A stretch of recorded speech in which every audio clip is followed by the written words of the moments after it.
kerja itu di tahun 2020, jadi saya lulus tahun 2020, kemudian join di Kedata di tahun 2020 juga. Lalu mostly di beberapa tahun awal ini ya, saya fokusnya masih di ini ya, masih di kerja. Kemudian kayak kepikiran ini untuk lanjut S2. Di tahun pertama dulu itu pernah daftar ke ITB, tapi tidak ini ya, tidak lolos ya di tahun 2021 pertengahan. Kemudian pas ada pembukaan prodi MKA di 2022 ya, 2022 saya coba mendaftar di sana. Nah, dan itu memulai mungkin setidaknya memulai karir saya di universitas ya. Nah, kemudian ada ini juga, saya juga mengambil semacam break juga karena itu sudah mulai masa-masa tesis ya, dan secara tidak langsung saya juga harus memprioritaskan tesis saya dulu.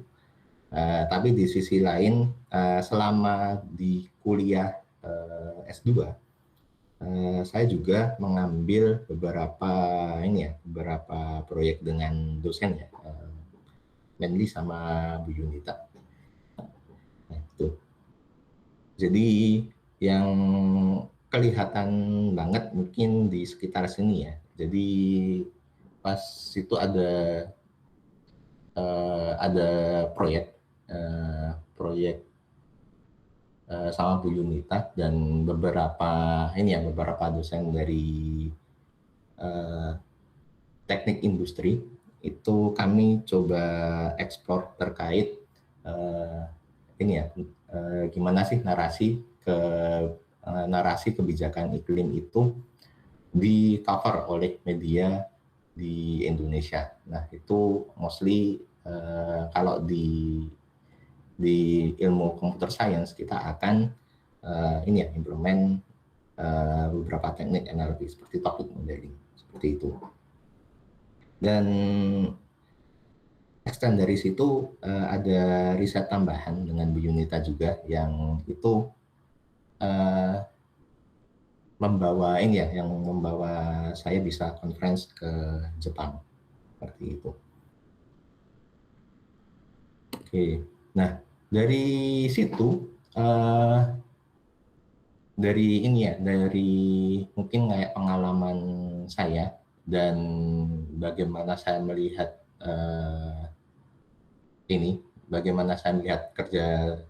pola kerja yang di between akademia sama industri itu mungkin bisa digambarkan dengan ilustrasi ini ya. Jadi kayak mostly beberapa kerja saya pas di akademia mostly kan akan riset ya. Kalau kita bicara tentang riset itu biasanya untuk skopnya itu sudah mungkin akan lebih sempit dan sangat khusus gitu. Dan karena di akademia itu kita kayak ngejar lebih ke menjawab pertanyaan kita. Jadi biasanya itu dia walaupun dia skopnya itu sempit, tapi dia akan lebih mendalam seperti itu. Nah, sementara kalau di industri itu secara kedalaman itu tidak akan sedalam akademia. Mungkin kalau misalnya riset itu tidak akan secara dalam banget seperti di akademik, tapi untuk jangkauannya itu dia akan lebih lebar dan mungkin sangat lebar. Detailnya di vibe-nya mungkin seperti ini ya. Jadi kalau di research work, kalau kita bicara terkait dengan sukses matriksnya itu akan mostly akan bicara tentang novelty atau akurasi di benchmarknya. Jadi misal kita ingin develop model baru, mostly kita akan membandingkan dengan gimana sih performa model A dengan di riset sebelumnya. Seperti itu.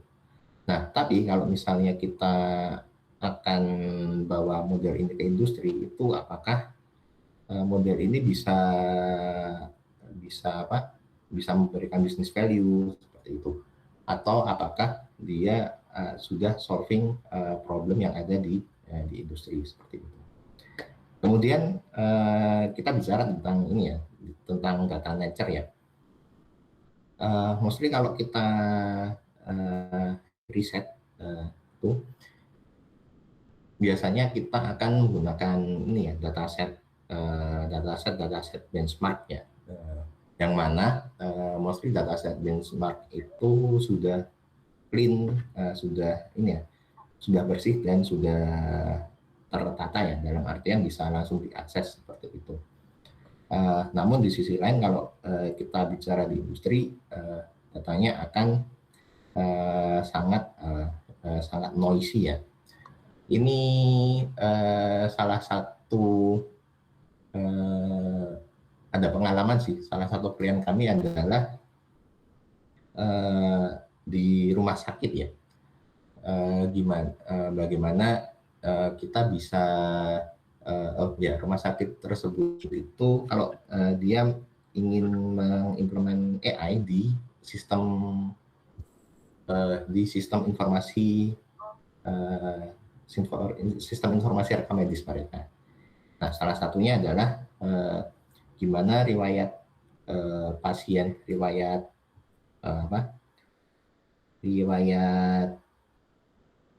pemeriksaan pasien itu bisa diringkas gitu. Nah, melihat datanya sendiri itu cukup, jadi kemarin itu cukup noisy ya. Jadi kita ada lumayan ada challenge di sana. Itu.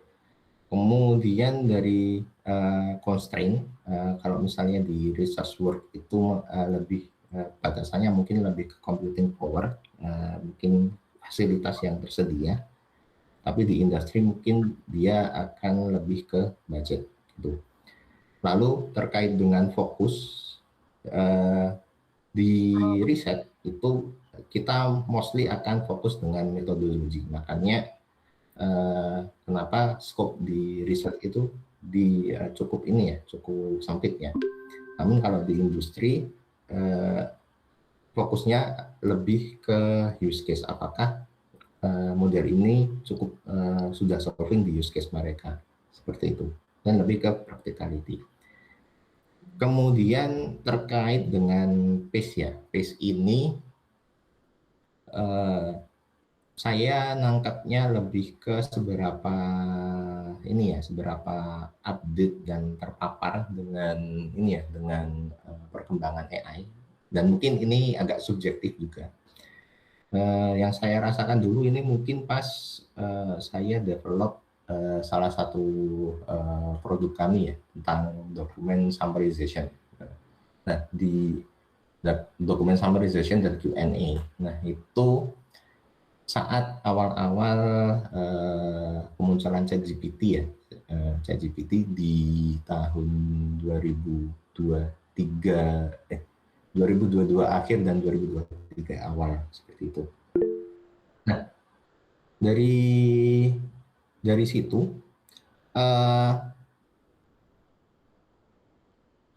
pas di kantor saya dan mungkin beberapa startup lain di Jogja udah nyoba implement LLM untuk produk mereka dan coba berinovasi di sana. Nah, itu saat itu saya belum ada dengar inovasi yang berasal dari kampus ya. Salah satunya itu. Jadi kayak implementasi AI kayak di industri sama di kampus itu kayak ada semacam delay di sana. Nah, salah satunya itu yang terkait pace. Oke.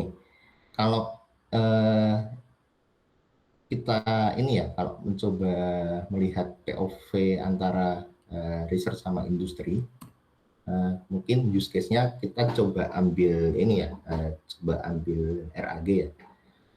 Mungkin teman-teman udah familiar ya untuk workflow RAG secara umum. Jadi kayak ada sebuah data yang mana data tersebut nanti akan sebagai konteks tambahan ya, konteks tambahan di LLM yang biasanya itu kasusnya di question and answer seperti itu. Oke, nah kalau dari POV industri terkait dengan ini ya, terkait dengan RAG sendiri itu bisa saja dia itu hanya melihat RAG itu hanya sebagai end-to-end prosesnya. Jadi data mulai dari data indexing sampai data retrieval sama generation itu hanya end-to-end proses dari ini ya, proses keseluruhan. Atau RAG sendiri itu cuma hanya part of proses aja, part of proses dari use case mereka. Nah, kalau misalnya di akademia itu kita melihatnya sebagai ini ya, sebagai komponen. Jadi kayak masing-masing komponen di sini, misalnya dari data loading, data splitting, data embedding, itu bisa punya topik riset mereka sendiri-sendiri. Misalnya kayak data loading ya. Oke, kita bicara tentang dokumen. Nah, dokumen itu apakah dia akan mostly text, apakah dia ada gambarnya, apakah dia bentuk tabular, itu bisa jadi riset sendiri. Terus kemudian di data embedding. Mostly embedding kita itu di ini ya, masih model embedding itu mostly dia mengembed atau mengubah data teks ya, mostly ya, data teks menjadi vektor yang nanti bisa dicari kan. Bagaimana dengan handling data gambarnya, dan apakah secara semantik data teks itu dan data gambarnya itu apakah sudah cukup dekat seperti itu. Lalu di data storing mungkin ya, nyimpan vektor itu kan besar. Nah, akan ini ya, akan cukup ini ya, cukup membutuhkan resource yang besar. Misalnya kayak mungkin beberapa kalimat kita embed ke vektor yang panjangnya mungkin 1024. Nah, itu kan udah ini ya, udah memakan beberapa space sendiri ya. Nah, apakah ada teknik yang mungkin bisa menghemat space tersebut? Nah, seperti itu. Jadi kalau seperti yang POV tadi ya, akademia itu skopnya dia sangat sempit, tapi cukup mendalam, seperti itu. Nah, dari situ mungkin ini ya, dari perbedaan POV itu sebenarnya ada gap juga. Dari mungkin kalau dari sisi industri ya, mungkin pas dari saya ngerjain proyek di kantor itu kita kayak expecting meaningful progress di AI. Jadi kadang ada beberapa use case itu di Indonesia, salah satunya ini ya, mungkin salah satu contohnya adalah kami ada use case ya untuk mapping diagnosis naratif yang ditulis dokter itu ke kode standar, yang mana kode standar rekam medis itu ya. Nah secara use case kan kami ini ya hanya apa untuk mengembangkan model dari awal sampai akhir itu kan eh, tidak waktunya akan memakan waktu yang cukup lama. Jadi misalnya saat ada riset yang mungkin riset terkait itu dan bisa direproduce itu cukup membantu dari sisi industri. Atau kalau dari industri sendiri seperti yang kasus ini ya, yang kasus saya di Departemen Teknik Mesin, kami itu punya banyak data, tapi uh, untuk mendapatkan insight, kami masih apa ya, kayak masih terbatas untuk mendapatkan insight dari situ. Lalu di sisi lain dari akademik ya, research sendiri membutuhkan proses. Jadi kayak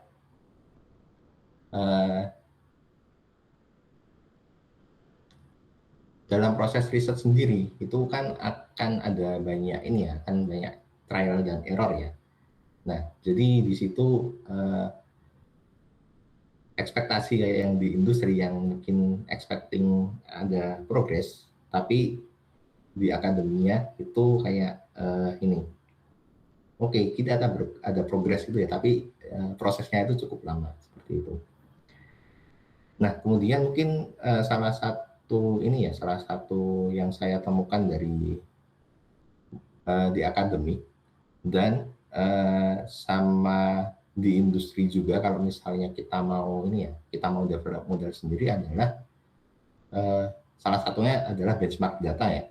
Benchmark data uh, itu cukup membantu salah satunya dalam proses research, dalam proses pengembangan AI model ya.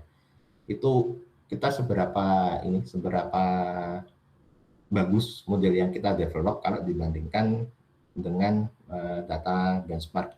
Yang mana data benchmark itu adalah kayak data minimal yang bisa kita gunakan atau bisa kita jadikan ini ya, bisa kita jadikan acuan kalau oh AI model kita itu cukup bagus seperti itu. Nah, sehingga ada beberapa ini ya, saya nemu salah satu artikel di LinkedIn ya, kayak kenapa mungkin 90% dari enterprise AI project itu never leave the lab seperti itu. Dan saya dulu juga ini ya, juga menemui kayak mungkin salah satu yang bikin saya agak greget gitu adalah ketika saya nemu paper itu kan, paper yang dari akademik. Oh, hasilnya cukup bagus nih. Tapi atau use case-nya cukup membantu di ini ya, di kerjaan saya di kantor gitu ya. Nah, tapi dia tidak publish datanya atau dia tidak publish modelnya seperti itu. Ya, nah, itu salah satunya seperti itu. Oke. Nah, selain itu,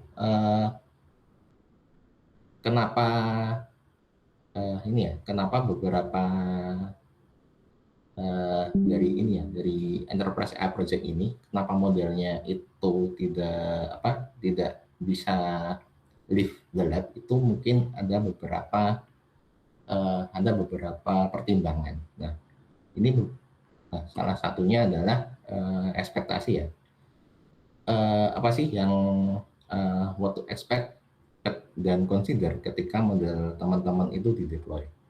Nah, mostly yang ini ya, yang kalau kalau misalnya mengingat dulu pengalaman belajar saya di MKA ya, saat kita coba training model, mesti kan kita ini ya diajarinya adalah dari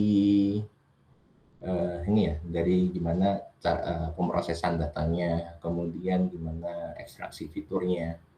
Lalu setelah ekstraksi fitur, kita sudah dapat train modelnya. Nah, setelah itu kita evaluasi. Nah, dan Dan step itu kayak hanya berhenti di evaluasi. Dan itu kayak menjadi salah satu ini ya, salah satu alasan kenapa sebagian besar model yang ada di research itu tidak ini ya, tidak terdeploy gitu. Nah, nah kalau dari sini apa aja sih yang mungkin jadi consider ya, harus dipertimbangkan atau yang di expect ketika model di deploy adalah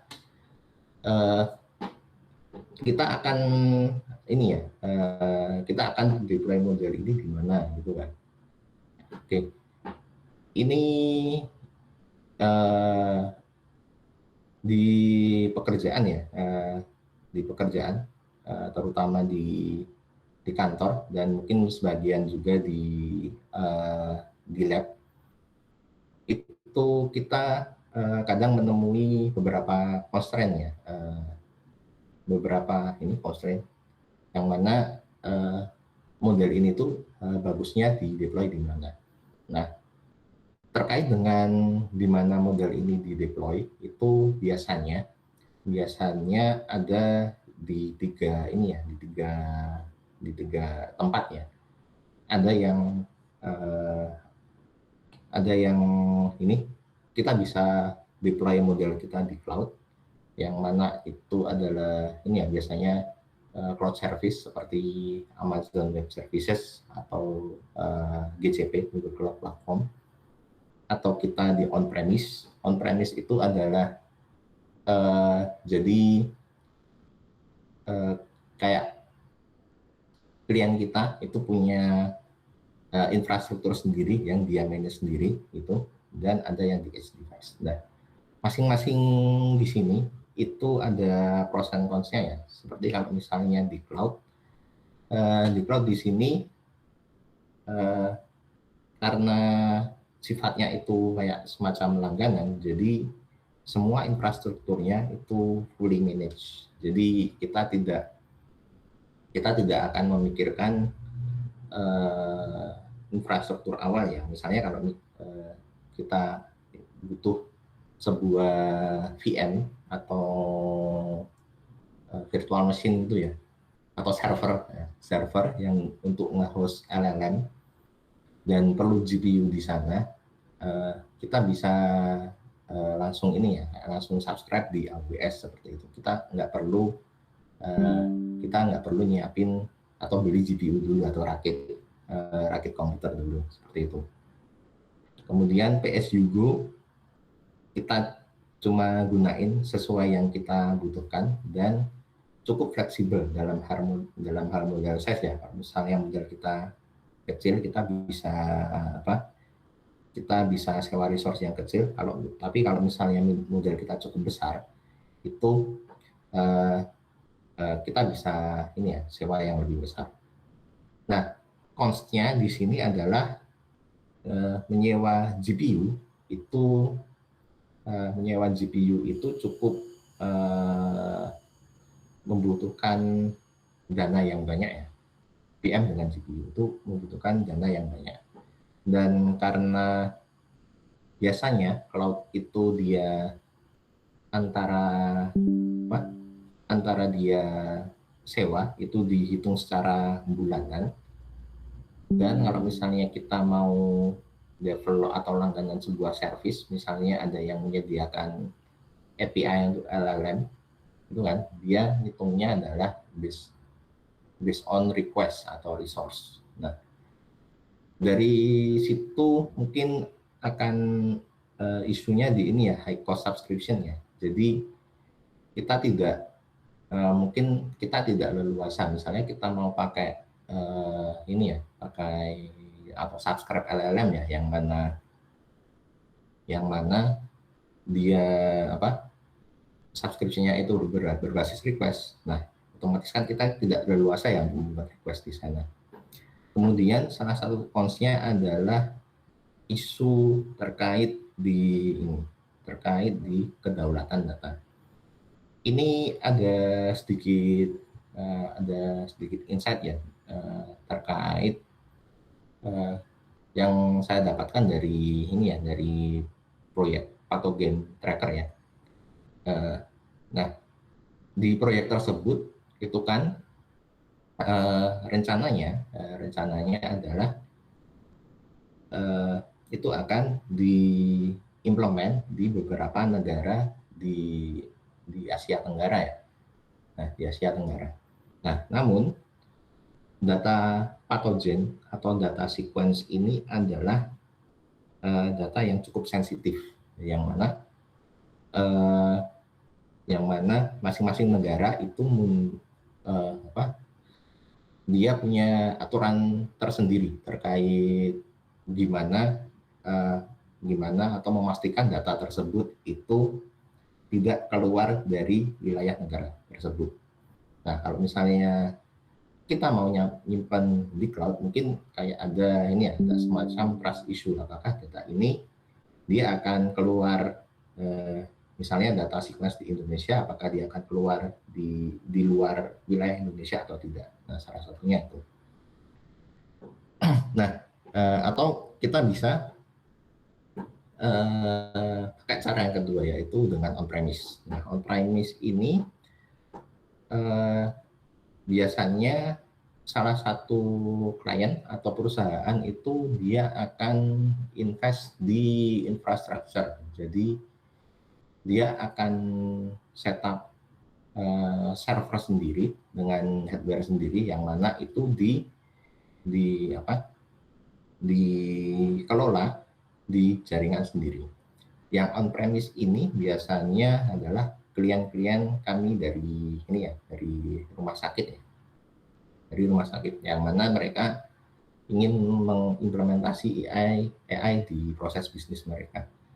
Nah, dari sini salah satu prosesnya adalah data dan infrastruktur itu cukup private ya, dalam artian kalau di rumah sakit sendiri itu kita deal with data-data pasien, yang mana itu adalah data pribadi.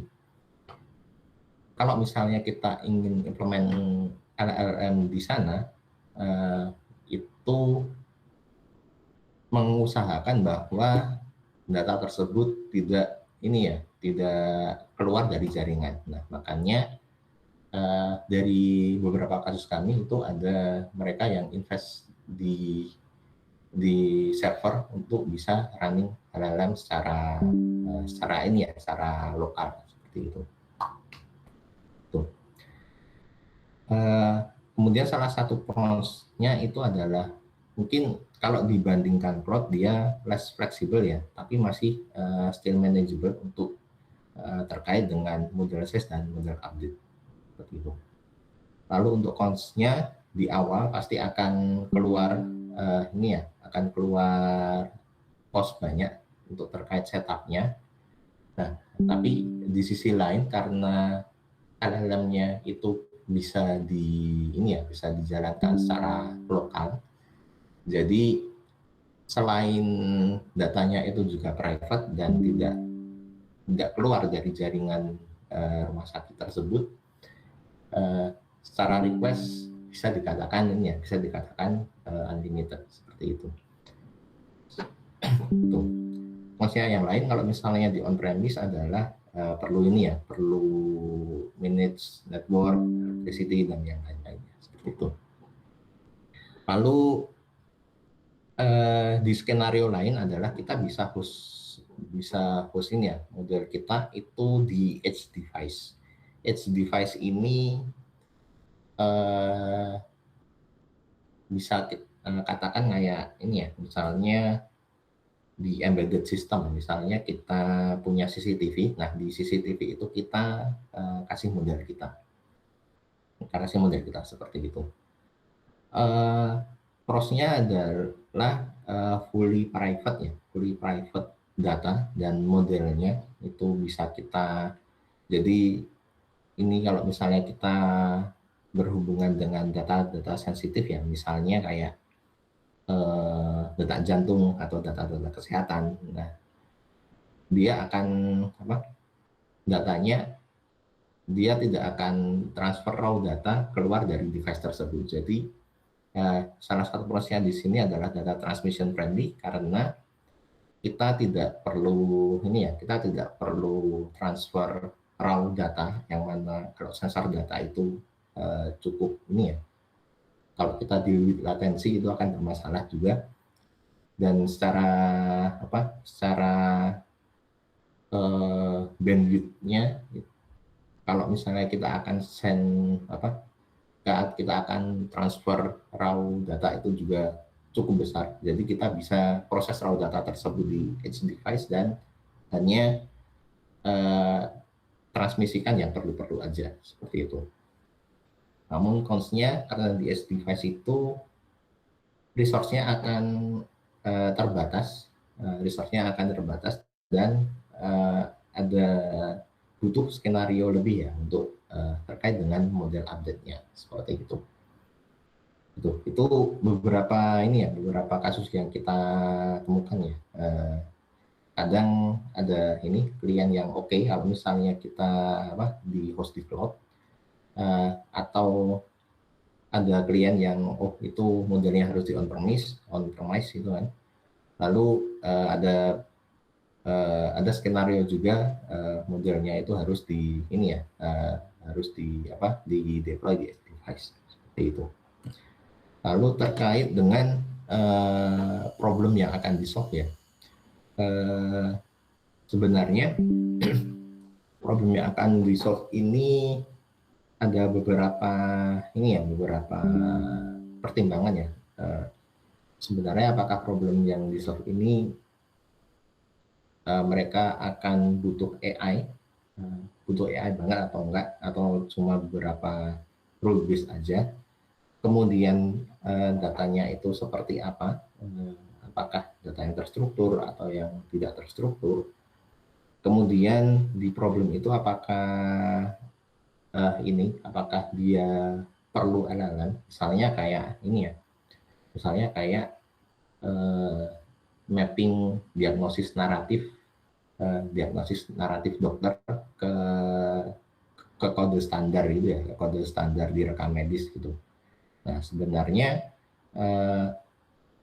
dari pas mapping di situ apakah perlu LLM gitu kan, apakah perlu pakai LLM atau sebenarnya cuma perlu training model machine learning saja seperti itu. Oke, ya itu seperti itu. Lalu terkait dengan kapan kita harus training model, kapan kita harus fine tune atau cuma pakai model aja ya, seperti itu. Nah, kalau dari kasus di industri sendiri, terutama di ini ya, kalau misalnya kita udah nemu model, kita misalnya ada use case ini nih, use case A, salah satunya untuk training ini ya, untuk mendeteksi kerusakan jalan seperti itu kan. Nah, kalau misalnya di internet itu udah ada model yang udah oke nih, udah sesuai dengan use case kita. Kalau di industri itu cukup membantu. Jadi di problem itu kita bisa solving dengan cepat. Nah, tapi kadang ini ya, ada beberapa use case itu di modelnya ini perlu di fine tuning gitu ya. Misalnya kita ingin bikin model untuk klasifikasi sentimen seperti itu ya, klasifikasi sentimen. Oke, model yang udah ada itu mungkin kayak model foundationnya ya, model foundation model kayak BERT dan yang lainnya. Kita perlu misalnya kita perlu ini fine tune di ini ya, di data-data di sosial media seperti itu. Terus ada juga kapan kita harus training dari awal sampai akhir. Nah, kalau di industri sendiri, terutama model yang banyak ini, yang mostly involved dengan model yang berbasis deep learning, kita mostly akan hanya pakai aja ya, just use. Kalau misalnya di task tersebut itu udah selesai, kita akan cari pakai model yang sudah ada, atau minimal maksimal itu kita fine tune seperti itu. Karena ini ya, masing-masing punya consideration-nya sendiri ya. Kalau misalnya kita kalau pakai itu, kalau misalnya use case kita itu cukup standar ya, atau cukup umum gitu. Tapi consideration-nya adalah nanti hasil resultnya itu akan bergantung dengan performa modelnya seperti itu. Lalu kalau di fine tune sendiri, kita bisa adjust modelnya ke spesifik domain, ke domain tertentu. Misalnya kayak klasifikasi teks tadi, itu yang sebelumnya sudah di training di teks secara umum, itu kita bisa fine tune ke domain yang lebih spesifik, misalnya di medical, seperti itu. Nah, consideration-nya kita cuma perlu data yang udah terlabel, yang sesuai dengan training pipeline-nya model tersebut. Nah, tapi kalau misalnya mau training itu kayak opsi terakhir ya, misal kita perlu model yang cukup custom banget gitu. Dan mostly di kami itu jarang kalau misalnya kita harus training model dari awal sampai akhir gitu. Karena soalnya dari sisi computational budget itu cukup tinggi, dan dari resource kita juga jarang punya resource untuk training model dari awal sampai akhir seperti itu. Kemudian ini terkait dengan insight yang akan kita dapatkan dari AI ya. Ini recalling dari pengalaman journey belajar di MKA ya. Kita kan mostly kalau misalnya bikin model itu udah dari preprocessing, kemudian ekstraksi fitur, lalu kita training modelnya, kita evaluasi, dan udah kan. Terus kita coba tes dengan output tertentu itu kan, udah dapat tuh outputnya. Lalu apa? Nah, jadi dari situ kalau kita bicara tentang tentang model AI sendiri ya, itu kan mostly outputnya kayak hanya satu atau dua output ya. Misalnya kalau klasifikasi, outputnya ini, misalnya ada berita A tentang politik gitu kan. Ya labelnya cuma politik gitu.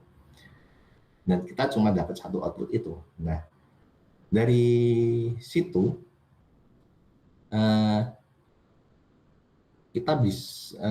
dari situ sebenarnya yang membuat AI model itu cukup berguna adalah gimana kita bisa memproses outputnya ya. Misalnya salah satunya dari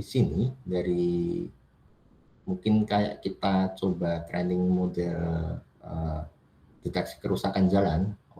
Seperti itu tuh muncul bounding box-nya bounding box-nya muncul di gambar seperti itu. Nah, tapi itu akan lebih berarti kalau misalnya kita bisa dapat insight dari sana.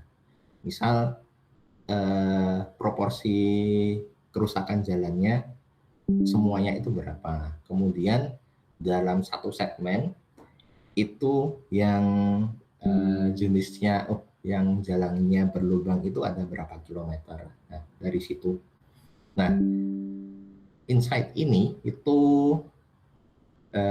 secara tidak langsung itu bisa bisa jadi bahan bagaimana stakeholder itu mengambil keputusan selanjutnya. Nah, selain itu,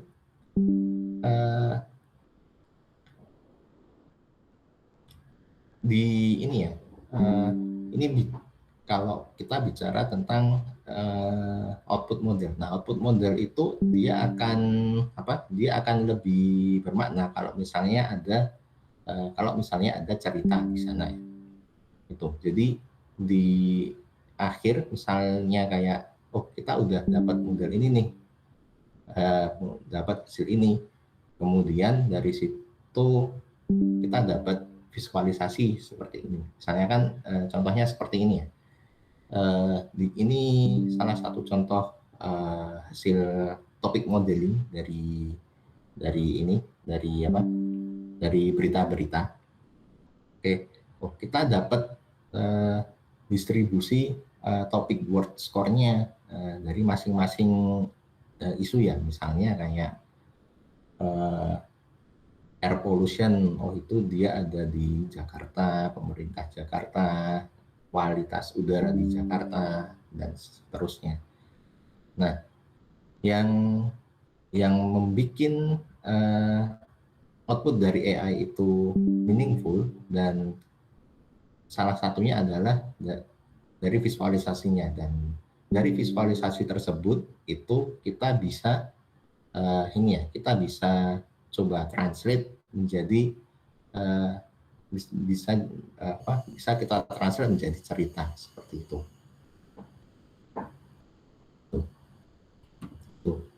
Nah, mungkin itu dari beberapa insight yang saya dapat ya dari selama pengalaman saya di industri, kemudian kolaborasi juga, riset kolaborasi dari beberapa ilmu lainnya. Mungkin ini hampir terakhir sih, jadi kayak personal tips untuk gimana sih bisa bisa cukup salah satunya untuk bagi waktu sama keep up sama recent progress di AI ya, seperti itu. Jadi mungkin salah satunya adalah ekspektasi teman-teman setelah setelah keluar dari MKA nanti akan seperti apa. Itu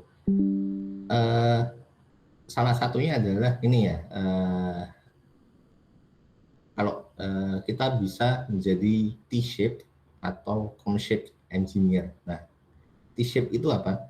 T-shape terus cone-shape itu apa? Ini lebih dalam hal depth knowledge sama general knowledge yang kita punya, seperti itu. Seperti yang kita tahu, ekspektasi teman-teman kalau misalnya setelah lulus dari MKA, teman-teman akan dapat specialized skill di AI. Tapi di sisi lain, specialized skill di AI sendiri itu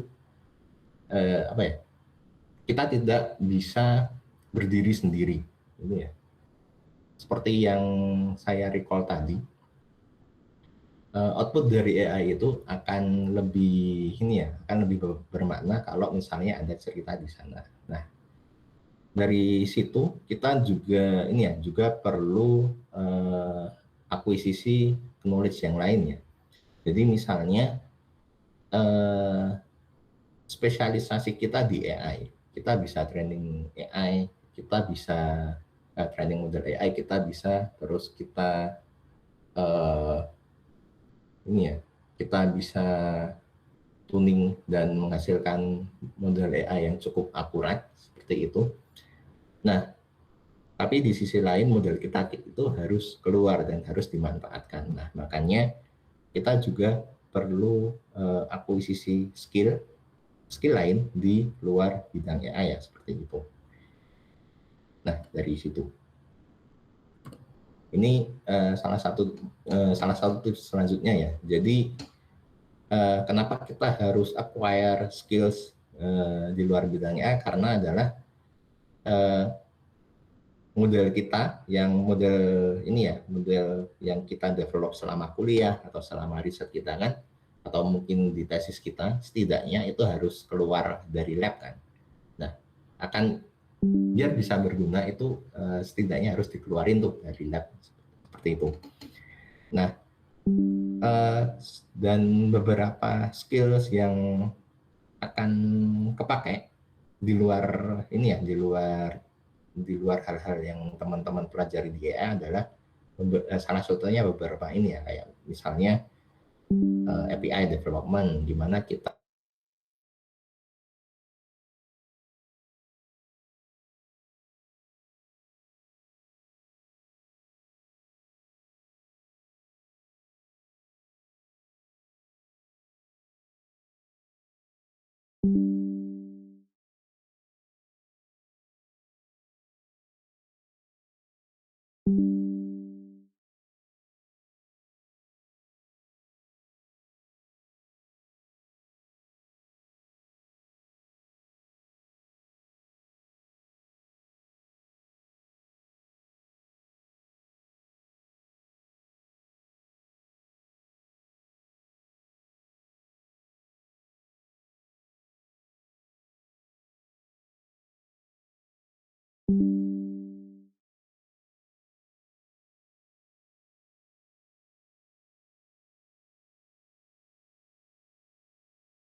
Sempat putus ya tadi ya, Mas oh Yuki. iya Bu, Oke, oke. saya ganti koneksi. Tadi sampai di mana ya? Yang di sini ya kayaknya. Skill yang tambahan tadi, skill Oh ya, tambahan. skill yang tambahan ya. Oke, uh, ini ya beberapa skill tambahan itu salah satunya ini command line interface. Jadi mungkin kayak semacam teman-teman bisa ini ya, bisa cukup familiar dengan kalau misalnya teman-teman harus kayak ini ya, deploy model di VM atau di Linux seperti itu. Kemudian kayak version control, jadi ini lebih ke bagaimana teman-teman bisa manage kode teman-teman itu cukup rapi dan ini ya, cukup rapi dan perubahannya itu cukup traceable gitu. Version control itu seperti ini, seperti GitHub, GitLab. Nah, kita kan ini ya, kalau misalnya mungkin pas riset atau nulis paper, kan itu ada beberapa artifaknya, misalnya kayak source code-nya seperti apa, dan hasil modelnya itu seperti apa. Nah, riset yang idealnya, riset itu atau paper yang terpublish itu dia uh, dia juga publish source code-nya. Jadi biar apa ya? Biar penelitian itu tuh bisa reproducible gitu dan cukup bermanfaat ya, bagi orang lain. Kemudian ada model deployment, API development sama dashboarding. Dashboarding ini lebih ini ya, mostly ke teknik visualisasi data ya. Itu sayangnya kita tidak dapat ya belum dapat ya di MKA ya untuk visualisasi data. Harusnya di data science ya. Gitu. Oke. Nah, atau teman-teman bisa ini ya, bisa cek di sini. Jadi MIT dia ini open salah satu course yang namanya missing semester. Nah, missing semester itu kayak beberapa hal yang mungkin ini ya, mungkin terlewatkan di di kuliah ilmu komputer gitu, misalnya command line environment, debugging, profiling, terus version control dan yang lain-lainnya. seperti itu. Lalu tentu saja ya, karena kita secara tidak langsung memilih bergelut di bidang AI, yang mana itu cukup bisa dibilang untuk progresnya tiap bulan ada aja gitu kan. Mungkin kayak ada model baru, ada model atau ada metode baru. Nah itu teman-teman harapannya bisa keep up dengan progres ya. Kalau saya sendiri untuk keep up-nya mostly ini ya, mostly follow beberapa orang atau mungkin follow beberapa isu di Twitter gitu ya. Terlepas dari noise Twitter atau X ya, terlepas dari ya kondisi Twitter dan X itu sangat tidak friendly, tapi kadang di sana kita mungkin nemu ini ya, kayak nemu artikel atau nemu riset yang mungkin cukup insightful nih di sini, seperti gitu. Lalu leverage AI agent, nah ini ya,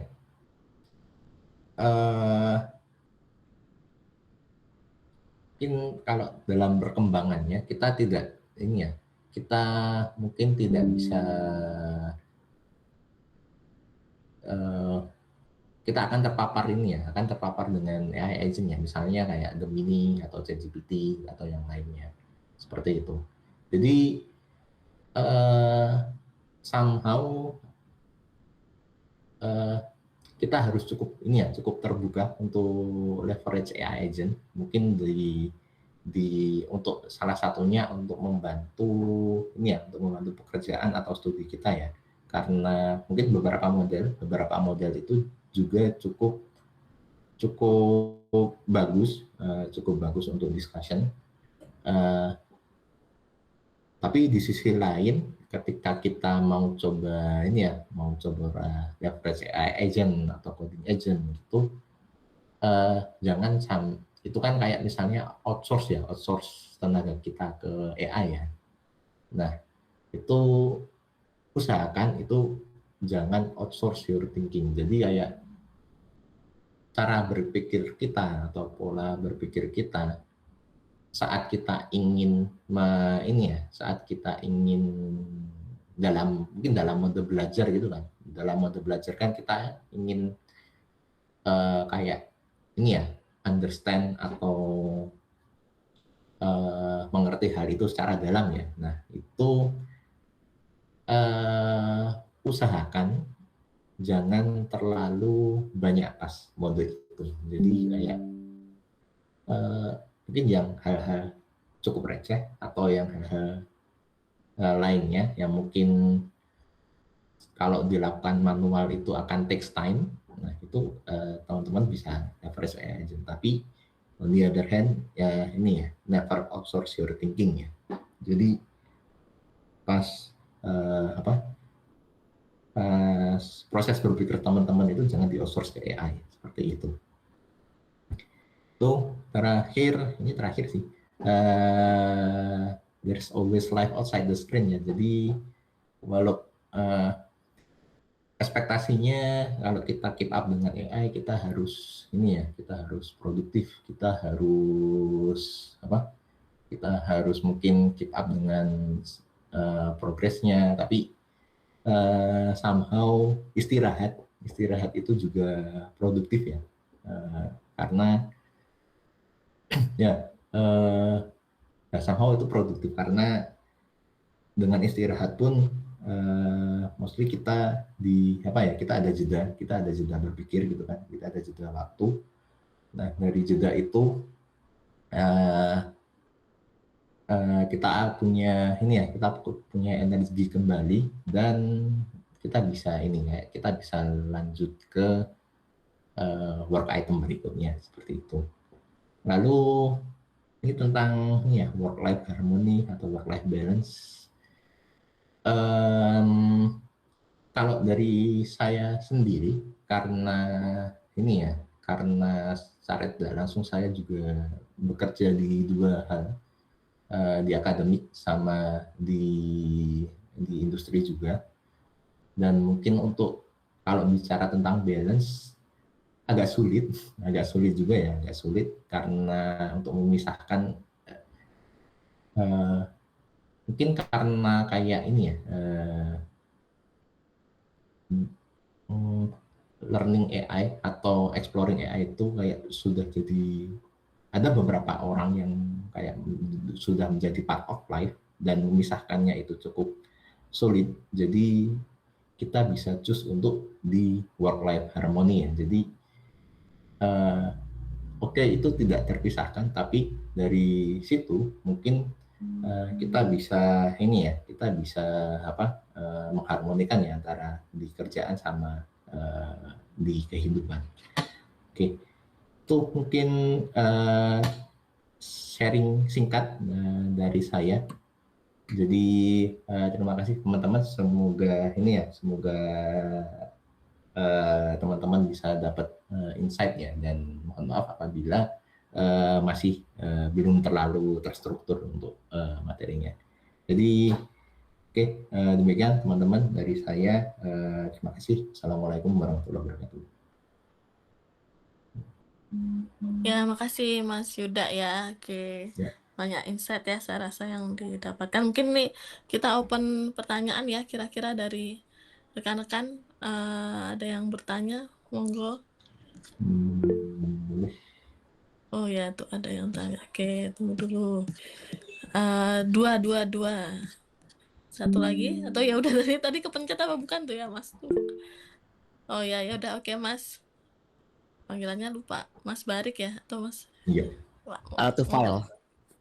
Oh, to file ya. Oke. Sebelumnya perkenalkan, nama saya Tufail Bahiral Barik, bisa dipanggil Tufail. Saya mahasiswa S1 Mas di semester 4 sekarang. Oke, dan ngambil kelasnya Bu Afia di pembelajaran mesin. Jadi saya ada 2 pertanyaan. Yang pertama itu dalam realitanya, apakah AI engineer ini saat menjalankan pekerjaan itu prompting gitu? Maksud saya dalam menjalankan pekerjaan itu bisa menggunakan AI. Karena kan saya anggap mungkin AI engineer, kemudian data analis, dan pekerjaan di bidang AI lainnya itu sebagai seseorang yang expertise di bidang tersebut. Tetapi apakah dalam realitanya dalam menjalankan pekerjaan itu masih menggunakan AI gitu? Terus pertanyaan kedua, apakah implementasi agentic AI di industri, terutama di Indonesia, apakah sudah banyak digunakan? Lalu apakah berdampak ke pekerja-pekerja yang ada di industri tersebut, termasuk mungkin pekerja di bidang AI? Itu sih Mas, terima kasih.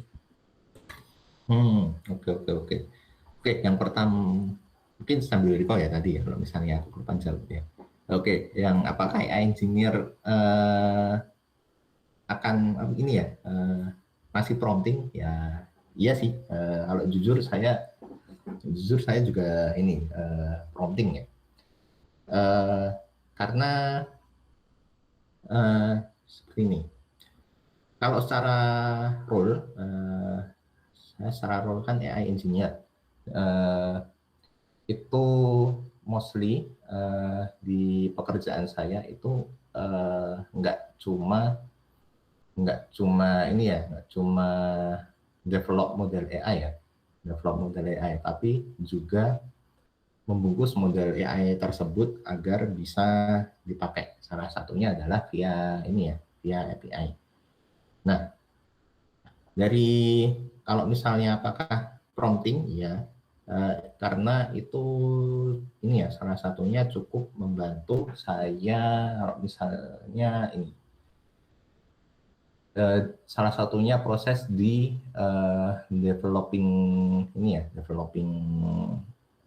API ya, itu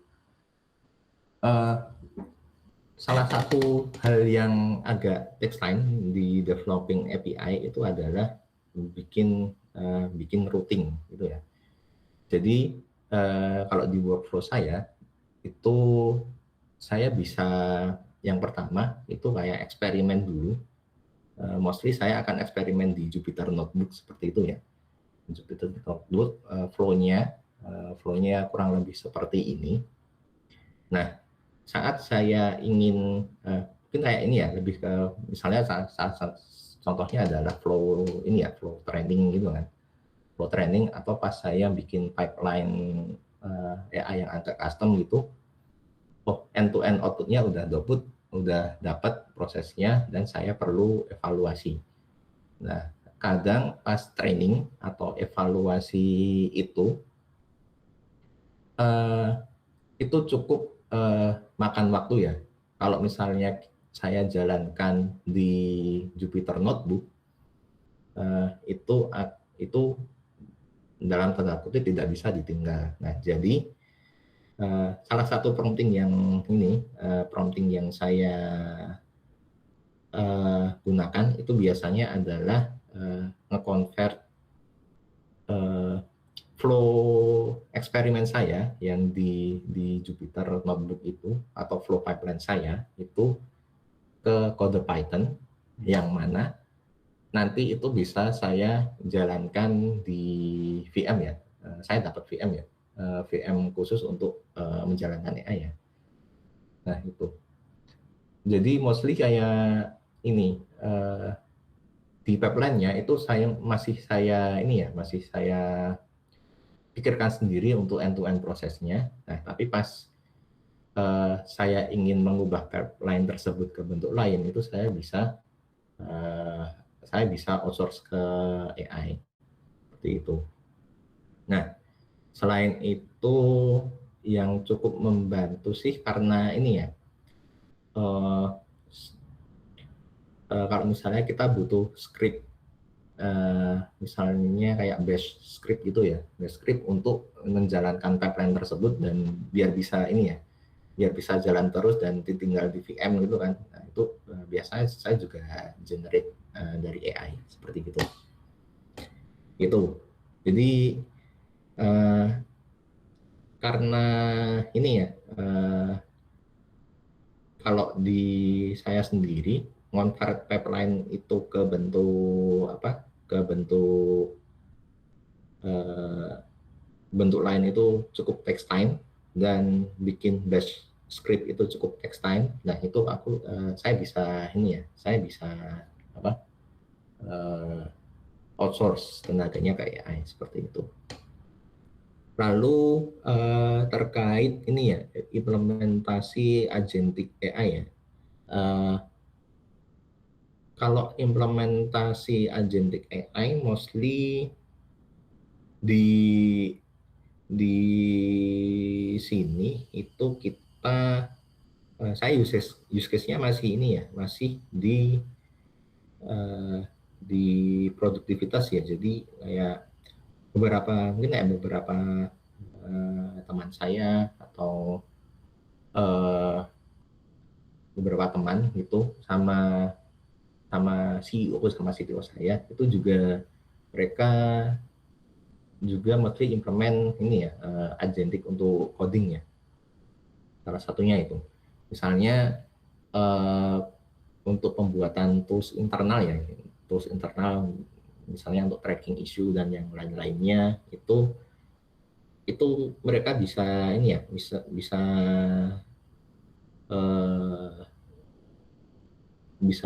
leverage agentic AI, terutama code agent itu untuk membuat beberapa tools internal seperti itu. Jadi mostly seperti itu. Kiranya cukup menjawab top file ya? Ya, to file mas. Mungkin tadi terkait agentic AI, kayak untuk karena itu powerful banget gitu ya, bisa bekerja sama lingkungan. Kira-kira ada dampak sama pekerjaannya nggak mas kalau di industri? Mostly kalau kalau pekerja sendiri,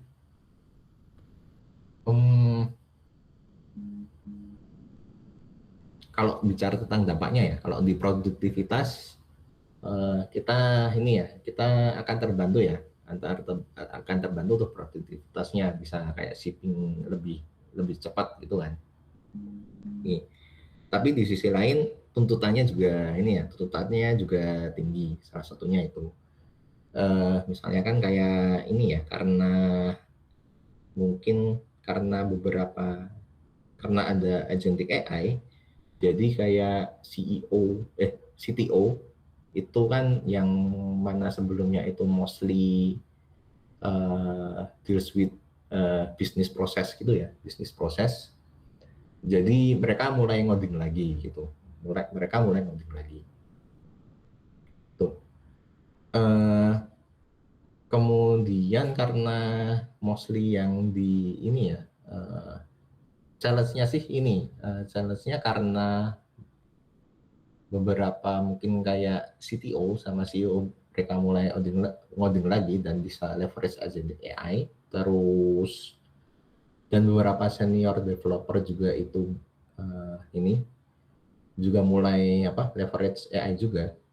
Itu jadi yang agak challenging itu di junior developer ya, junior programmer ya, yang mana agak somehow jadi sulit untuk ini. Jadi jarang buka. Mungkin beberapa perusahaan itu jarang buka lowongan untuk junior seperti itu. Yang jadi challenge-nya Terancam gitu salah ya. satunya itu. Posisinya jadi terancam. Iya. Ya, salah satunya itu gitu. Oke, itu sih.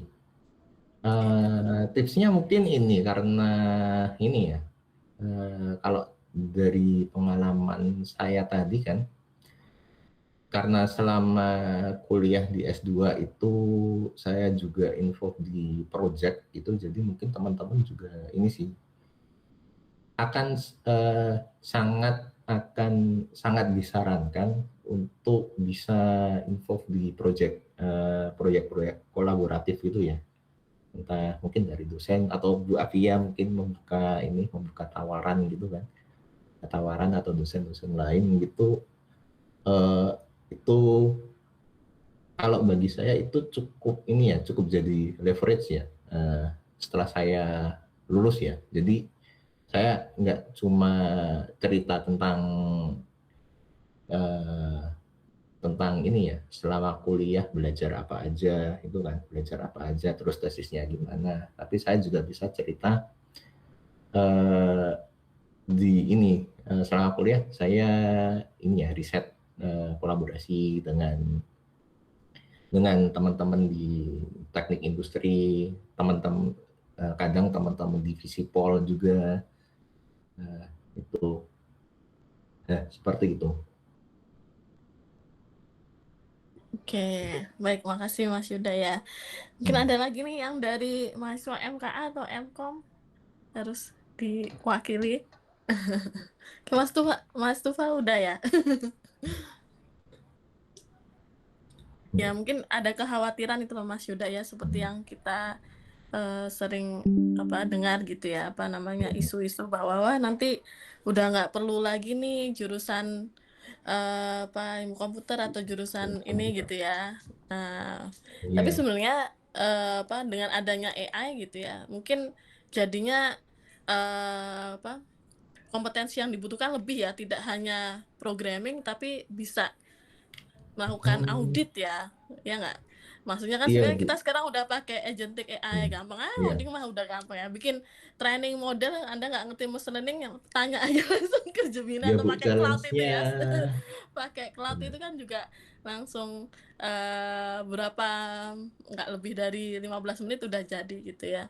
Nah cuman bener apa enggaknya kan nggak tahu ya. Nah itu mungkin ya Iya, yang Bu, harus gitu. dipahami, model atau misalnya tadi model AI yang di develop itu udah betul belum nih gitu. Nah Iya, jadi malah kita gitu. humannya di sini sebagai validator tadi, mengaudit nih udah bener belum gitu ya. Nah itu kan tetap dibutuhkan, harus ada manusia yang belajar CS, harus ada manusia yang belajar Iya. AI gitu ya, Em, tidak diserahkan. Mungkin ini ya, Bu, kayak apa ya? mostly kan yang hasil generate AI itu ini saya akan confidence untuk generate ini ya, untuk generate kode yang dari AI itu untuk hal-hal yang general ya, misalnya kayak root operation gitu ya, create, read, update, delete dari database gitu kan, itu kan cukup cukup ini ya, cukup ya, untuk cukup simple kan, saya bisa outsource ke sana. Cuma kalau dari riset sendiri kan sebenarnya ini ya, mungkin tuntutannya kan kayak novelty gitu ya Bu, novelty ya. Iya, betul. Nah, dan novelty itu bisa dicari kalau misalnya kita cukup ini ya, kita menggali cukup dalam gitu ya. Kalau misalnya bicara novelty di ini di model, berarti kan kalau mau ngejar di model berarti kan ngejar di level arsitekturnya gitu ya. Nah itu kan setidaknya kita harus cukup mengerti ya arsitekturnya itu, cara kerjanya gimana, terus pengaruh eh, eh, pengaruhnya bagian ini tuh seperti apa gitu sih. Itu kadang mungkin ya Bu, cerita sedikit pas pengalaman pas saya agak ini ya, mungkin agak malas gitu ya. Oh ini akurasinya turun nih, coba isengkan, coba outsource ke AI gitu kan. Coba apa yang bisa diimprove dari pipeline ini. Oh mungkin bisa nambahin komponen ini kan, gitu kan. Coba diimplement gitu kan. Nah taunya malah yang diimplement AI itu akurasinya malah semakin turun gitu Bu. Ya, salah satunya kan itu ya. Jadi karena kalau di mode riset itu setidaknya kita harus ini, kita nggak bisa fully outsource tenaga kita ke AI ya. Kita juga perlu lihat lihat proses step by step prosesnya itu seperti apa. Kalau kalau misalnya di data analitik itu kan kita juga harus melihat datanya itu seperti apa, data mentahnya itu ya, atau jangan-jangan data data mentah dari data latih mentah kita itu masih ada yang salah atau masih ada noise di sana, seperti itu sih Bu. Itu pengalaman mungkin pas saya agak malas gitu ya, coba di outsource ke AI buat ningkatin akurasi malah turun akurasinya gitu. Ya, oke. Mungkin kalau di industri juga sama kali ya, Mas Yuda. Maksudnya terkait dengan apa namanya, isu yang apakah memang tidak perlu suatu ilmu gitu ya, maksudnya misalnya di ilmu komputer atau mungkin orang yang AI, karena kan udah banyak tools AI nih gitu, jadi udah tergantikan. Tapi sebenarnya itu tidak benar ya, karena sebenarnya hasil dari AI seperti yang sudah kita pelajari kan nggak pasti benar ya, nggak 100% betul. Jadi memang harus dicek dulu kan ya. Iya. Nah ini Mas Tufal kan tadi pertanyaannya agak khawatir nih kayaknya nanti bagaimana dengan masa depan karirnya gitu ya. Apakah masih dibutuhkan, berarti kompetensinya harus lebih tinggi gitu ya, dan lebih adaptif terhadap teknologi yang ada gitu ya. Oke. Iya Bu, seperti itu. Oke, mungkin ya yang dari MKA atau MKOM ya, kalau nggak itu tak panggil aja nih, harus tanya. Mas Sabto, ayo tanya Mas mungkin Sabto. sambil cerita ya Bu, sambil Oh, nunggu sambil kita ya. Mas pertanyaan Sabto gitu. mempersiapkan pertanyaan ya dari MKO. Oh ada ini. Oh ada, ya oke Mas. Ini Mas Andra, oke Mas Andra silakan. Permisi, suara saya apakah terdengar jelas? Ya, sudah masuk Sudah Mas Andra aman. aja. Oke, izin memperkenalkan diri. Saya Andra Kusnedi Ilyas, bisa dipanggil Andra. Saya dari Ilmu Komputer S1, sama temannya Tufail. Pertanyaan saya tuh Gini, Mas Yuda, saya ingin bertanya. Kalau saya lihat pekerjaan sebagai AI engineer itu eh, cukup versatil dalam artian eh, project apapun selama dia ada AI-nya atau yang menyangkut kebutuhan AI itu bisa dikerjain. Hmm. Dan mungkin saya ingin bertanya, apakah eh,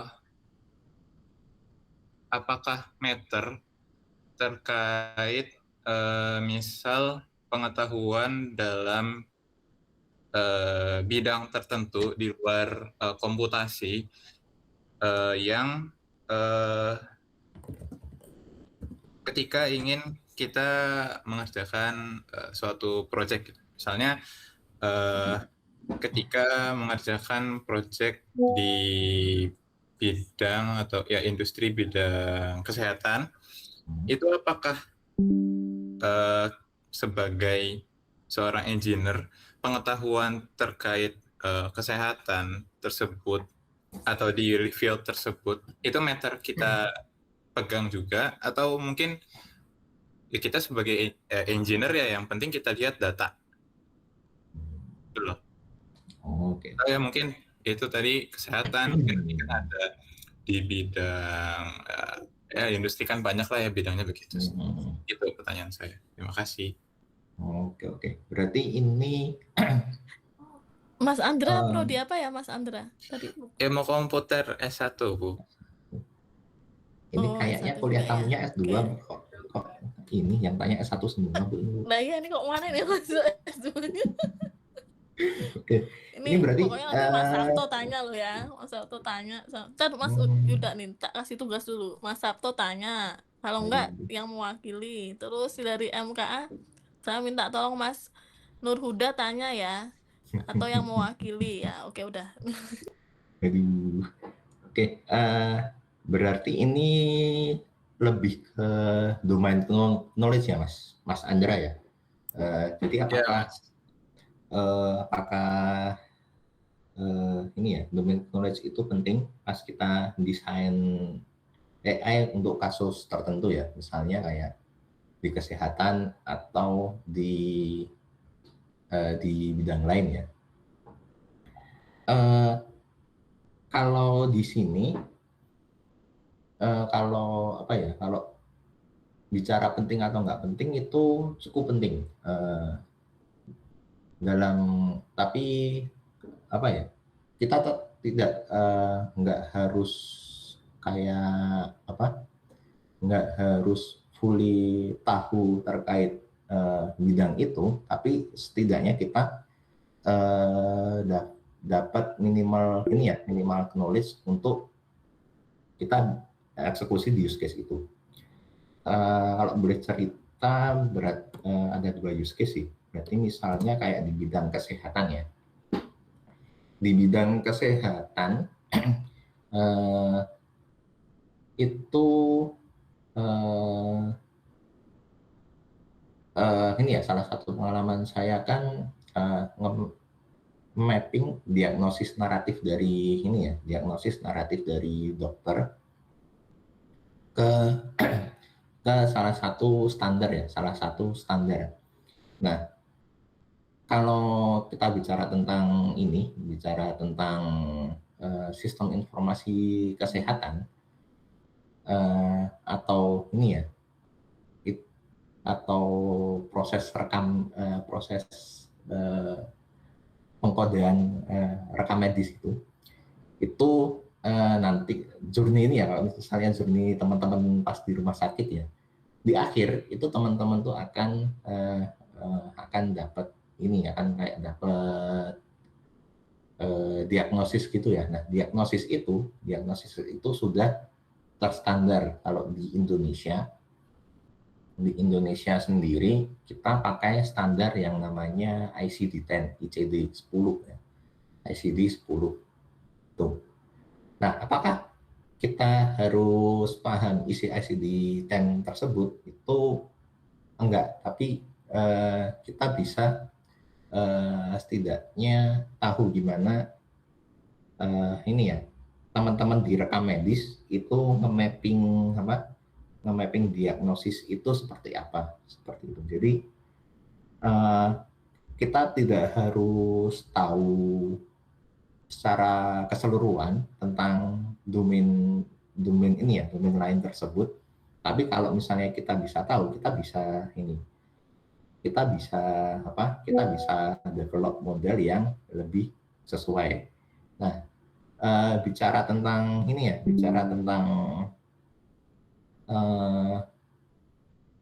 model bicara tentang kode diagnosis ini ya, kode diagnosis, beberapa riset yang kayak mencoba nge-mapping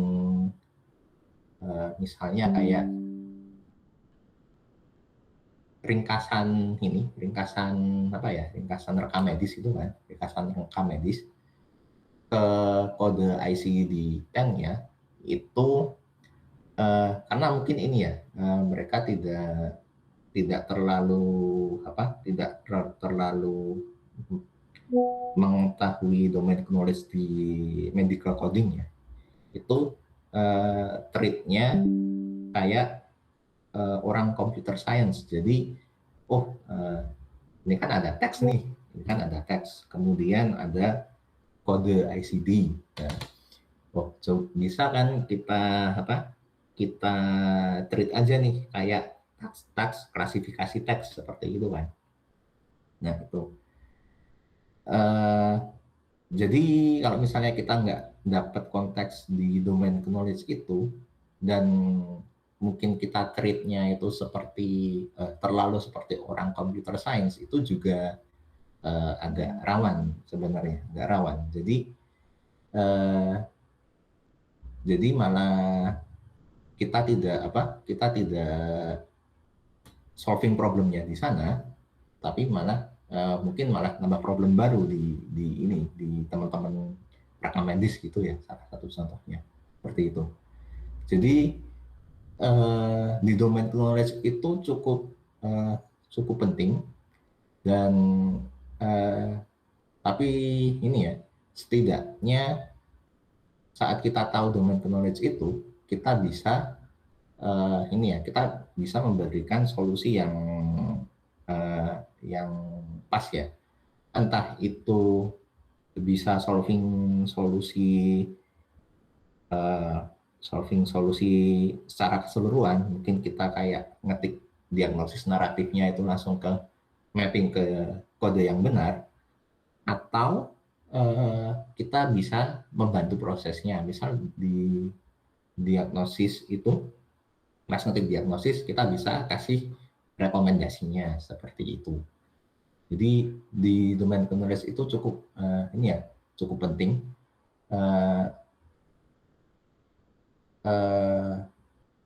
Kita nggak harus tahu semuanya, kita bisa tanya, tapi setidaknya pas kita tahu banyak itu kita bisa ngasih solusi yang lebih tepat seperti itu. Oke. Kalau di kasus lain itu mungkin di bioinformatika ya. Mungkin Bu Afia bisa nambahin ya. Kalau di bioinformatika kita kan mostly deals with sequence data ya, data sequence gitu kan. Data sequence yang mana ada beberapa ya, ada data sequence, terus ada data protein ya, kalau nggak salah ya. Jadi kan data sequence dari DNA atau RNA itu kan ada sequence-nya sendiri ya, TAGC sama yang RNA saya lupa. Yang RNA ada sendiri. Terus data sequence protein itu juga ada bentukannya sendiri ya. Jadi singkatnya sih kita nggak perlu tahu protein itu seperti apa, terus sequence DNA sequence itu seperti apa, cara ngekstrak data DNA itu seperti apa. Nah, tapi seenggaknya kita cukup tahu ini ya, cukup tahu konteksnya ya. Misalnya data sequence itu bentuknya seperti apa, dan data DNA, sequence DNA atau sequence protein itu bedanya seperti apa. Seperti itu sih. Kurang lebih seperti itu, Bu. Atau mungkin Bu Kavia bisa menambahkan, Bu, terutama di bioinformatika ya. Oh, udah. Nanti ambil kuliah bioinformatika aja. Spoiler dikit gitu, Bu. Oke. Cuma ya. Datanya multimodal jadinya ya kalau ini apa? Iya. Bioinfo. Ya, walaupun sama-sama bentuknya Ini teks mungkin ya, ada Bu, yang modalnya gimana? beda. Kan kalau Ya, datanya sama-sama betul. teks ya, Bu. Sequence itu Iya, bentuknya kan teks, sama-sama tapi sequence, cuman modalitinya memang kan beda ya. berbeda. Ya, iya, jadi memang multimodal. Gitu. Oke, makasih nih Mas Yuda nih. Soalnya saya masih ini nih apa encourage buat tanya nih yang MKA. Ayo, silahkan. Ini gimana ini? Ini kan Mbak Balma. Oke, silahkan. Ini mahasiswa MKA ini. Oke. Oke. Selamat siang Silakan. Mas Yudi, selamat siang Bu Afia. Mohon maaf, mungkin izin tanya lebih ke pandangan aja sih, kan Mas Yuda ini ibaratnya pernah jadi student AI, terus juga sekarang ibaratnya kayak praktisi ya berarti ya Mas ya? Ya, bisa praktisi, bisa akademisi juga. Ya, antara dua itu lah. Nah, itu kan kita kan pada akhirnya nanti bakal balik ke society kan. Nah, Iya. itu kira-kira gimana sih kayak tanggung jawab moral kita sebagai ya mungkin ya dari bagian dari komunitas AI gitu lah, karena kan sekarang mulai masif dan sepertinya juga untuk urusan regulasi itu juga kayak nggak tahu bisa diharapkan atau enggak, tapi kan seenggaknya kayak kita ada mungkin dari komunitas AI ada kayak ambil bagian entah dari edukasi ke masyarakat atau mungkin yang lainnya agar agar AI itu nggak sekedar digunakan sebagai tools atau hal yang mempermudah, tapi ya memang untuk mengutilize kehidupan gitu lah. Gitu. Oke. Lumayan abstrak ya. Mungkin literasi ya, literasi AI gitu ya maksudnya ya. Ya, ini mungkin Bu Afia bisa nambahin ya. Kalau tanggung jawab moral itu ini.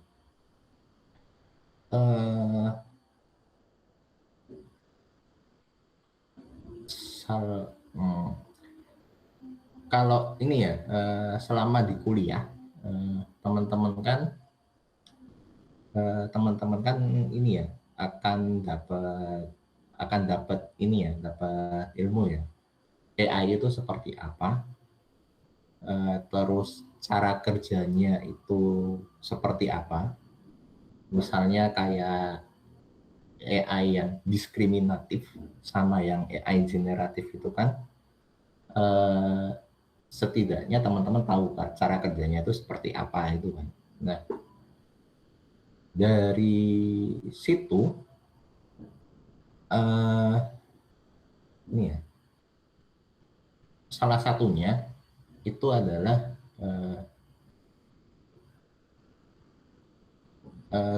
mungkin ini ya, berawal dari concern saya ya.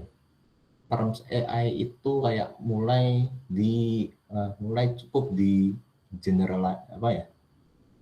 cukup terlalu di generalisasi itu ya, diumumkan terlalu umum. Misalnya kayak ini cuma web app yang bisa otomasi gitu kan, bisa otomasi dan bisa mencari, itu langsung di grab sebagai AI gitu ya, seperti itu.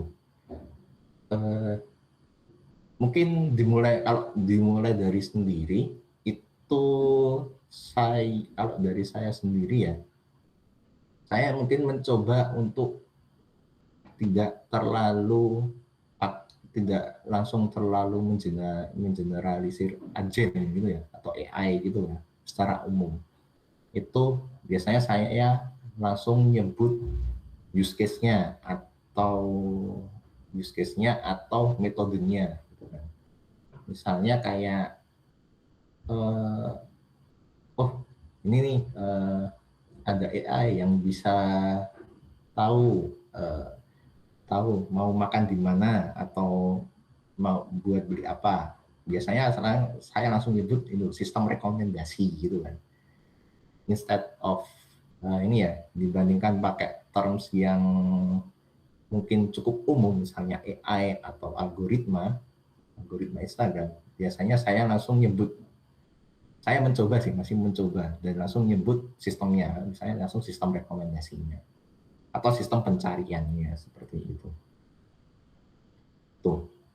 Kemudian tanggung jawab moral lain adalah mungkin ini ya, terkait di generatif AI. Ini mungkin lebih ke ini ya, ke gimana respon yang di generate AI ya,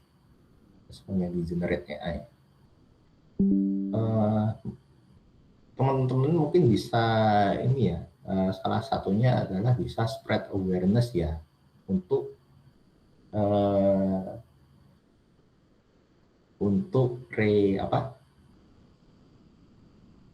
konfirmasi ya, untuk konfirmasi kembali semua respon-respon yang di-generate oleh AI, mungkin ke orang-orang awam atau ini ya, orang-orang mungkin bapak ibu kita gitu kan, seperti itu. Nah, mengingat teman-teman juga tahu atau mungkin akan tahu ya, untuk generatif LLM itu dia cara kerjanya seperti apa, yang mana ini ya kalau secara prinsip kan next token prediction ya, dia kan cuma prediksi next token berdasarkan data-data yang sudah di-generate sebelumnya. Nah, sebenarnya kalau mungkin kalau secara filosofisnya ya, kita coba taklid buta ke generatif LLM, itu kan kita kayak kita kayak cuma percaya ke sebuah sistem yang didesain dia tidak tahu kalau dia tidak tahu. Nangkep nggak? Jadi kan misal nih, kita mau bikin RAG ya, sistem RAG ya. Kalau misalnya gimana LLM itu bisa tahu kalau misalnya ini yang di retrieve itu nggak ada yang relevan tuh sama pertanyaannya, seperti itu. Kan kalau dulu paling cara naifnya kita prompting aja ya. Kalau tidak tahu bilang tidak tahu. Nah, kan sebenarnya tidak tahu kan ya parameter tidak tahu kan mungkin itu belum tercapture ya di LLM ya sebenarnya ya. Jadi ya salah satunya itu. Jadi makanya kita harus rekonfirmasi respon kembali adalah karena ya LLM sendiri adalah suatu sistem yang dia itu tidak tahu kalau dia itu tidak tahu gitu.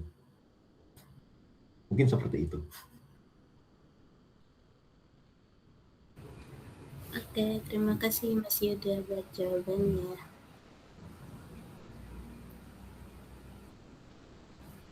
Oke, makasih Mas Yuda. Ya, jadi menarik, memang sekarang harus ada literasi. Kemarin sudah saya berikan materi kok, cara how generative AI works ya, sama LLM ya. Nah, harusnya paham sampaikan ya, prediksi token, dan memang di situ harus disampaikan gitu ya, bahwa tidak selalu benar itu yang pasti ya.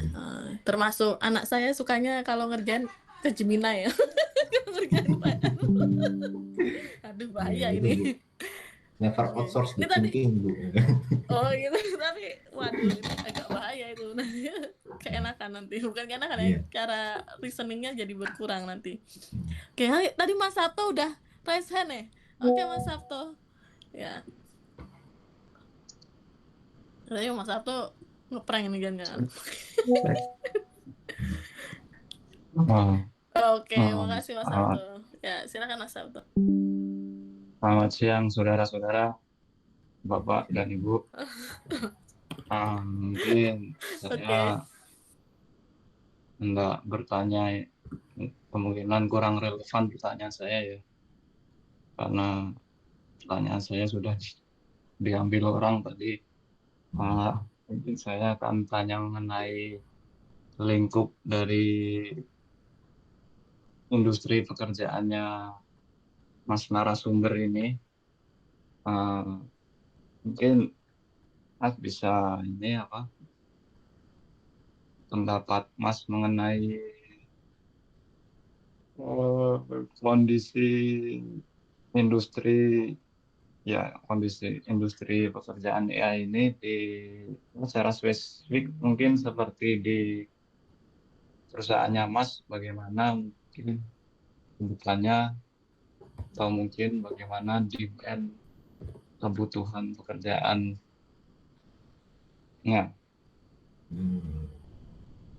Kondisi. Jelas ya?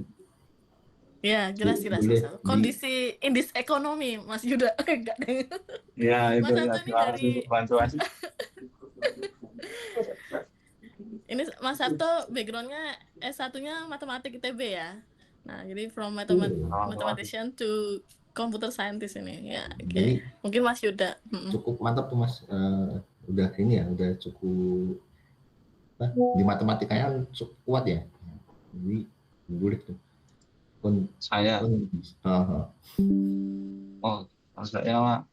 ini Pak matematikawan palsu, bisa dibilang begitu.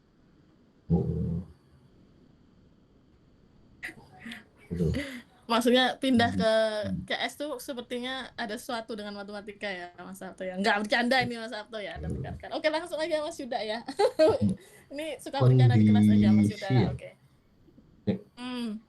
Ya mungkin kondisi terkait dengan SDM gitu ya. Mungkin ini juga menarik gitu ya. Misalnya kan untuk skala di company-nya di tempat Mas Yuda mungkin secara SOTK ya, kalau kita menyebutnya di kampus itu SOTK, tapi struktur organisasi gitu ya mungkin ya, dan juga jumlah SDM-nya itu berapa gitu ya. Kemudian dengan keadaan ekonomi saat ini, apakah ada suatu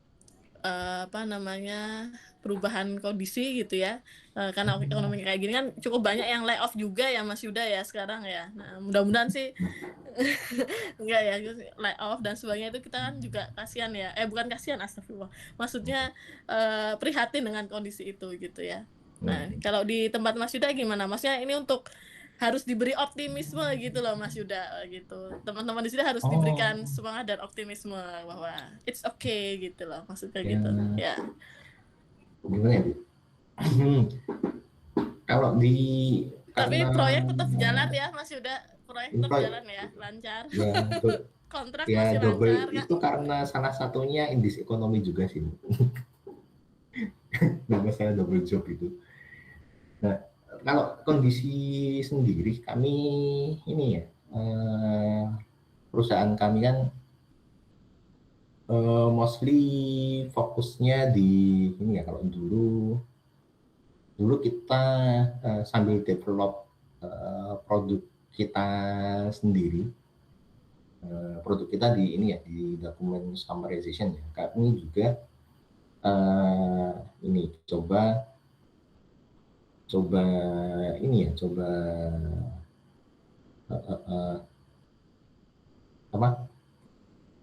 kolaborasi dengan beberapa pihak ya. Jadi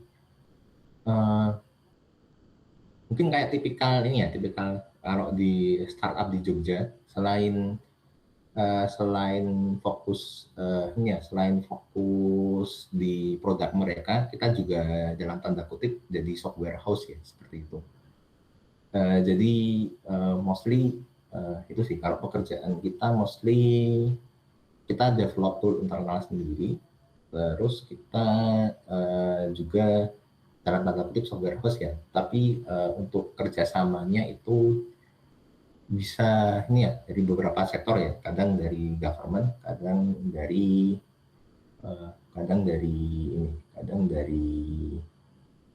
B2B ya, B2B sama B2G mostly. Itu sih untuk kondisinya. Terus Tapi ada dengan maksudnya masih dibutuhkan ya Mas Yuda ya untuk talent itu masih diperlukan gitu ya. talent Potensial masih dibutuhkan. Kalau talent masih dibutuhkan ya, mungkin sebenarnya kalau mengingat kondisi Indonesia yang layoff itu, mungkin jadi nggak kayak terbuka dulu ya. Misal kayak kita coba, kalau kita melihat mungkin tahun 2018 gitu kan, 2018, 19, 2000 atau setelah COVID itu kan mungkin cukup banyak ya talent yang yang mungkin yang hiring ya gitu sih. Kalau di sekarang karena mungkin ada ini ya, lebih karena ada tren kabur aja dulu ya. Jadi kita melihatnya mungkin kalau misalnya cari opportunity, mungkin kita tidak ini ya, kita mulai membuang batas geografis gitu ya. Jadi ya walaupun mungkin kita tidak bisa mengandalkan keadaan yang ada di Indonesia, tapi di sini kita kan punya skill tambahan di AI, yang mana AI itu masih AI engineer ya khususnya ya, itu masih dibutuhkan di negara lain ya. Opportunitiesnya ya kita bisa kejar opportunity di situ salah satunya. Mengingat ini ya, sebenarnya kan lingkungan work environment kita itu kan tidak terlalu mewajibkan untuk ke kantor ya. Kita bisa work secara asinkronus gitu kan, di mana saja itu. Nah, dari situ sebenarnya mungkin bisa jadi motivasi kita juga untuk ngejar karir di luar seperti itu, Bu. Gitu. Kalau bicara tentang lowongan ya saya lebih terpapar lowongan kayak misalnya AI engineer itu ya malah dari Jepang gitu kan, Bu. Dan requirement-nya itu kalau misalnya dibandingin sama Indonesia itu mirip-mirip gitu. Jadi kayak ini masih junior friendly nih sebenarnya gitu. Cuma kalau di Jepang sendiri ada barrier bahasa ya, biasanya yang kayak pernah nemuin ya, ya engineering di Jepang lumayan kan, dan syaratnya nggak terlalu sulit gitu kan, bisa nih tahu-tahu N2 minimal. Nah, itu kan ada barrier sendiri ya di situ. Itu sih. Jadi ya. kita mungkin bisa melihat secara gitu ya, dibandingkan kita mengharapkan situasi yang bagus di Indonesia. Ini namanya di luar kendali kita ya. Jadi kita bisa mencari opportunities di tempat lain seperti itu. Oke ya, menarik nih Mas Yuda. Jadi nggak masalah ya sebenarnya, maksudnya dengan indis ekonomi, tapi sebenarnya karena pekerjaan kita sangat fleksibel ya, sebenarnya job desk kita itu bisa kerjakan dari manapun. Jadi itu malah jadi kesempatan untuk bisa berkembang secara global gitu ya, Mas Yuda ya. Iya, Bisa apa remote ya, remote gaji dolar, wah dolarnya lagi tinggi lagi ya, waduh. Itu apa itu? Kan aja. Oke, ini ada satu lagi pertanyaan nih Mas Yuda ya, dan kadang-kadang ada dari Mas Ali Imron. Nah, oke Mas Sabto, apa namanya? Lanjut dulu nih ke Mas Ali Imron ya. Silakan Mas Ali Imron. Oke, Bu, terima kasih. Halo Mas Fatur, saya Ali Mas, mahasiswa S2 Ilmu Komputer. Mohon maaf tadi nggak ikut dari awal ya Mas ya, karena baru selesai kerja. Kerjanya alhamdulillah Mas online juga dan dari perusahaan luar. Tapi ini Mas, saya langsung kepo ke profilnya Mas Fatur ya. Ini ya Mas ya. Ya saya lihat proyeknya Mas Fatur dan publikasinya juga. Oh iya. Ini Mas terkait pekerjaannya Mas. Kan kalau saya lihat di LinkedIn atau dimanapun, para engineer ya, entah AI engineer atau machine learning engineer, mereka tuh merutinkan diri mereka sendiri ya, paling enggak setahun mereka tulis paper gitu kan. Ya, saya tidak tahu apa tujuannya ya, karena mereka di company ya, bukan di akademisi, tapi di company, tapi mereka rutin setahun sekali bikin paper gitu. Nah, dari pengalaman Mas Fatur, seberapa membantu nih Mas publikasi yang kita buat gitu ya untuk menunjang kita ketika dapat apply pekerjaan di luar gitu atau di company seperti yang tempat Mas Fatur bekerja sekarang. Oke, lebih ke ini ya Mas, di publikasi ya. Di publikasi sendiri saya kebantunya itu pas ini ya, pas mulai tahun lalu tuh iseng apply ya program internship ke Jepang yang itu dari ini ya, dari Kementerian Industri ya kalau nggak salah ya, Kementerian Industri sana. Itu salah satunya dia karena internshipnya itu lebih fokus di bidang AI sama IT, dia dia bukan mewajibkan, lebih ke menyarankan kita untuk untuk mencantumkan publikasi kita itu udah apa aja gitu kan. Dan itu alhamdulillah saya sampai wawancara dengan penyalurnya, terus itu lolos, dan karena terus ada wawancara ini dengan kantornya, pemberi kerja itu kan. Nah, itu saya mengundurkan diri karena ada tawaran tawaran lain yang di Singapura itu ya, yang dari kantor itu datangnya. Itu. Jadi kalau dari situ secara tidak langsung sih publikasi itu bisa membantu ya, walaupun kalau dari saya sendiri mungkin kalau di industri belum terlalu kelihatan saya membantunya di mana. Cuma kalau dari situ dengan adanya publikasi itu saya bisa ada saya pernah ngerjain use case misalnya kalau di NLP itu di RAG, tapi di bagian corrective maintenance itu RAG di penggunaan RAG di teknik mesin ya, terutama di maintenance. Kemudian yang di climate NLE itu saya pernah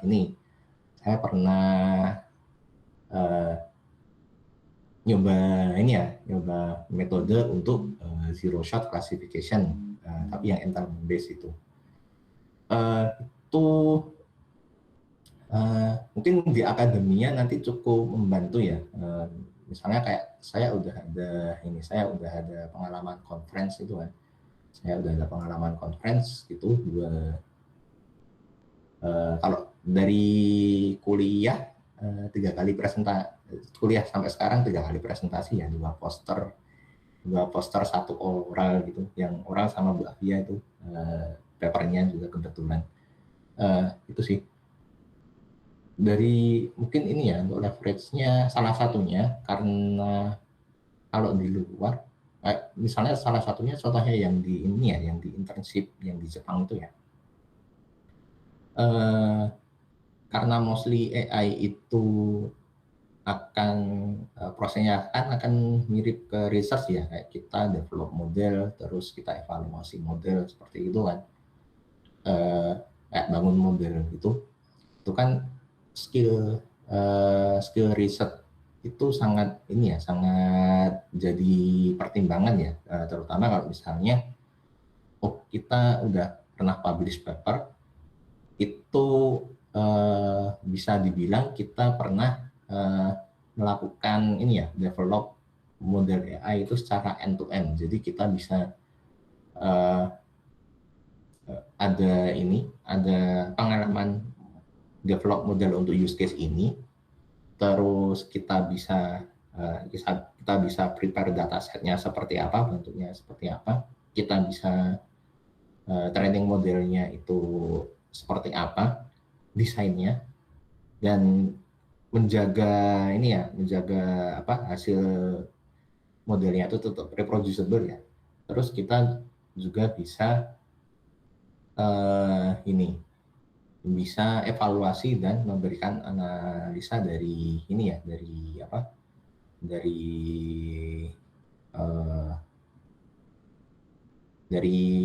riset yang kita lakukan. Itu bisa dibilang ini sih, kalau misalnya di luar itu cukup membantu ya. Tapi di sisi lain saya juga belum mendapatkan manfaatnya, karena ya emang belum mencari juga, belum dalam tahapan mencari, masih fokus di yang lain gitu. Mungkin itu Mas. Kalau di saya salah satu membantunya adalah di bagian pas saya mau ada wawancara internship yang di Jepang itu ya. Cuma saya mengundurkan diri saya seno karena ada opportunity di hal lain gitu. Terima kasih Mas Fatur. Ya, terima kasih banyak. Ya, makasih banyak Mas Yuda. Ya, jadi memang kalau di luar itu mungkin gap antara akademik sama industri tidak terlalu jauh gitu ya Mas Yuda ya. Jadi memang biasanya kalau international conference tuh, kalau yang benar-benar internasional, tanda kutip ya, maksudnya itu yang mengadakan society itu juga datang yang dari industri ya, dan banyak kolaborasi juga gitu. Jadi memang environment-nya beda banget sih memang. Jadi kalau kita bisa lihat misalnya beberapa ya papernya Transformer aja itu kan juga dari Google DeepMind gitu ya, maksudnya itu kan udah kelihatan banget dari akademik terus industri. Cuman memang itu yang mungkin perlu di up kali ya di Indonesia, gap antara akademik dan industri. Cuman tadi ya dari Mas Yuda juga disampaikan kalau kita punya portofolio tidak hanya dalam bentuk prototype atau project, tapi juga ada paper atau publication, itu sangat membantu di proses rekrutmen dan menambah memberikan additional value ya Mas Yuda ya. Untuk kompetensi yang kita miliki ya. Oke. Baik, ini Mas Yuda terima kasih banyak. Saya rasa ini sudah banyak hal yang sudah diberikan gitu ya, di sharing, kemudian insight gitu ya. Nah ini mahasiswa MKA-nya yang tanya cuma 1 nih, aduh ya nggak apa-apa deh ya. Tapi nggak apa-apa, yang penting sudah ada. Oke, nanti mungkin bisa bertemu di event selanjutnya gitu ya, terutama untuk yang prodi MKA nih, biar kita invite juga Mas Yuda dan mungkin alumni yang lain. Oke, mungkin begitu. Mungkin dari Mas Yuda ada closing statement yang mau disampaikan atau sudah cukup? Belum berpikiran dulu. Ya sudah cukup sih. Yang penting ini ya. eh, lulus dari MKA pasti akan ada ekspektasi tertentu ya. Jadi eh, itu sih tetap tetap keep up aja dengan informasi dan riset gitu kan. Gitu sih, itu aja. Oke. Oke, ya baik. Jadi intinya tidak hanya yang dari kuliah, tetapi juga harus ada pengembangan diri dari berbagai sisi gitu ya, Ya, Mas cari Yuda ya, proyek. Mas, ya, untuk ya proyek kan untuk Cari menambah proyekan. potensi. Itu Oke. bagus banget. Ya, oke, baik. Oke, mungkin itu saya rasa kami rasa sudah cukup ya untuk kesempatan kali ini. Nanti jangan apa namanya kapok ya Mas Yuda ya. Nanti insya Allah diundang lagi gitu ya. Yang dari Mkom juga boleh loh kalau ngundang. Ataupun dari S1 Ilkom. S1 Ilkom kemarin ini kok malah yang banyak tadi S1 Ilkom ya, tapi it's okay loh.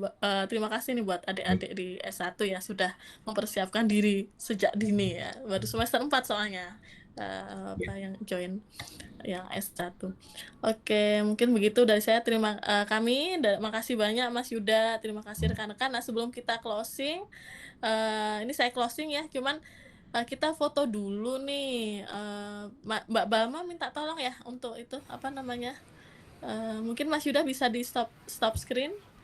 Oke, bisa menampilkan wajahnya. Wajah saya malah belum kelihatan, tapi kok raketok ya, kayak koneksi deh.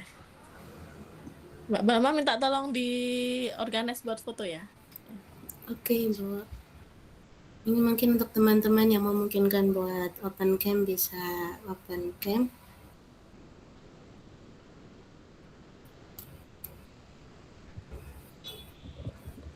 Oke, untuk keperluan dokumentasi, ini Bu Afia mana ya?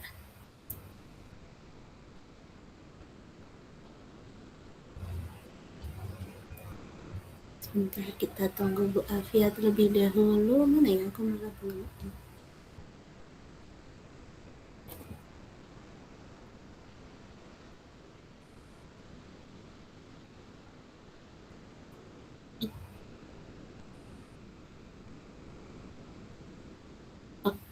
Oke, kalau gitu mungkin yang ada dulu aja. Nah, teman-teman, saya hitung 1 sampai 3. 1, 2, 3.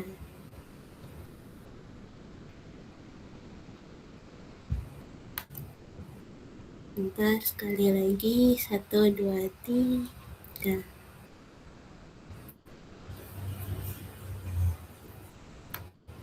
Oke, baik. Terima kasih teman-teman. Ini Bu Afia kembali sendiri.